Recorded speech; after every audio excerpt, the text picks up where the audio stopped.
అన్‌కంప్లీట్‌గా ఉండిపోతదని అస్సలు అనుకోలేదు. అనుకుంటున్నారో చెప్తాను. మొదటి ఫ్యాన్ గాలిలో ఏం అర్థం గాక రీల్స్ అలా స్క్రోల్ చేస్తూ ఉన్నాను నేనైతే.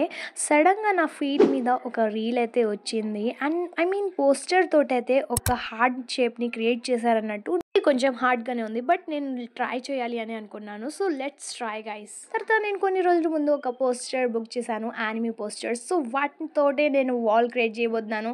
ఫస్ట్ అయితే అన్నీ సపరేట్ చేసుకున్నాను. అండ్ వాటితో ఇప్పుడు నేను క్రియేట్ చేయబోతున్నాను. ఎన్ని ఉన్నాయో అనేది కాయిన్ చేసుకున్న తర్వాత అదంతా తోటి మెయిన్ అయితే ఇప్పుడు క్రియేట్ చేయాలి వాల్లో హార్ట్ షేప్.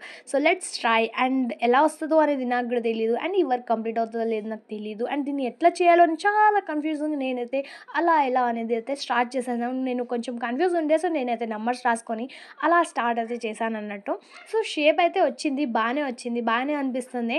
బట్ ఫైనల్గా ఇది రెడీ అవుతుందా లేదా అనేది కొంచెం కన్ఫ్యూజన్, ఎందుకంటే కార్డ్స్ అన్నీ అయిపోయినాయి. సో నేనైతే మా అన్నతోటైతే బయటికి వెళ్ళాను.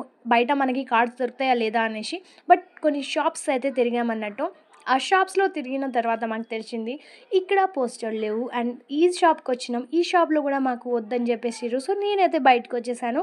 మళ్ళీ మేము ముందు షాప్స్కి వెళ్ళాం. అండ్ అక్కడ కూడా కొంచెం కష్టం అనిపించింది. బట్ ఫైనల్గా ఈ షాప్కి వెళ్ళాం. అండ్ ఈ షాప్ వాళ్ళు కూడా లేదు బాబు ఇక్కడ లేదు అనేసి చెప్పేశారు. చాలా బాధ అనిపించింది, డిసప్పాయింట్మెంట్ అనిపించింది. ఫైనల్గా మేమైతే మా ఇంటికైతే వచ్చేసాము. అండ్ ఈ విధంగా నా వర్క్ అనేది అన్కంప్లీట్గా ఉండిపోయింది. ఏం చేయాలో తెలియక ఈ పోస్టర్ని అతకబెడదాం అనుకున్నాను. అండ్ అది కూడా అన్కంప్లీట్గా ఉండిపోయింది. సో ఈ విధంగా జరిగింది గైస్. బట్ నేనైతే దీన్ని బాయ్ చేశాను. అండ్ ఇది మనకి ఎప్పుడు వస్తుందో దాన్ని అప్పుడే కంప్లీట్ చేస్తాను. సో ఫైనల్ లుక్ చూసి వెళ్ళండి.